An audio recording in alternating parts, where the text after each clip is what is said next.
Good morning, ladies and gentlemen. We got him.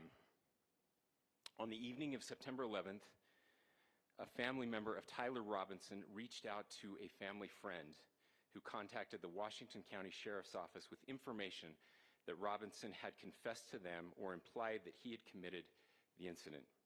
This information was relayed to the Utah County Sheriff's Office and scene investigators at Utah Valley University.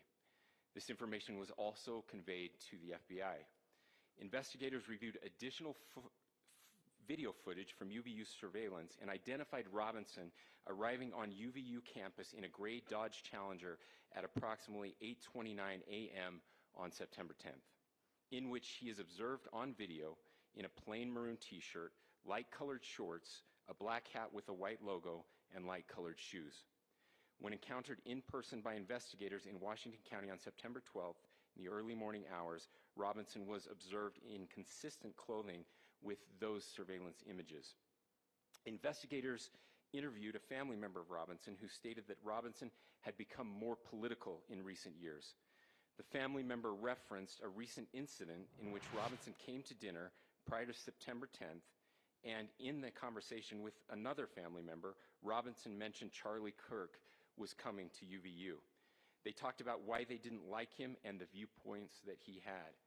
The family member also stated Kirk was full of hate and spreading hate. The family member also confirmed Robinson had a gray Dodge Challenger. Investigators identified an individual as the roommate of Robinson. Investigators interviewed that roommate, who stated that his roommate, referring to Robinson, made a joke on Discord. Investigators asked if he would show them the messages on Discord. He opened it and showed several messages to investigators and allowed investigators to take photos of the screen as each message was shown by Robinson's roommate. These photos consisted of various messages, including content of messages between the phone contact named Tyler with an emoji icon and Robinson's roommate's device. The content of these messages included messages affiliated with the contact Tyler, stating a need to retrieve a rifle from a drop point, leaving the rifle in a bush, messages related to visually watching the area where a rifle was left, and a message referring to having left the rifle wrapped in a towel.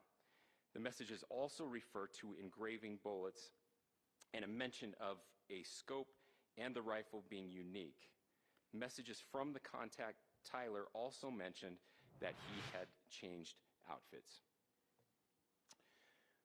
I know there has been speculation as well as to the writing on those casings, those bullet casings, and I believe we have that as well.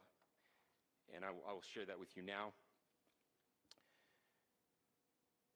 So the area north of Campus Drive Road where the suspect crossed over, you saw some of that in the video that we released last night, consists of a grassy area with trees on the edge of the UVU campus. Investigators discovered a bolt-action rifle wrapped in a dark-colored towel. The rifle was determined to be a Mauser Model 98 30-06 caliber bolt-action rifle. The rifle had a scope mounted on top of it. Investigators noted inscriptions that had been engraved on casings found with the rifle. Inscriptions on a fired casing read, "Notices, bulges, capital OWO, what's this?" ? Inscriptions on the 3 unfired casings read, "Hey fascist!" ! Catch! ! Up arrow symbol, right arrow and symbol, and 3 down arrow symbols. A second unfired casing read, "Oh Bella Chow, Bella Chow, Bella Chow, Chow Chow," and a third unfired casing read, "If you read this, you are gay, LMAO." We are indebted to law enforcement across the state who has worked seamlessly together, local law enforcement, state law enforcement, and our federal partners with the Federal Bureau of Investigation.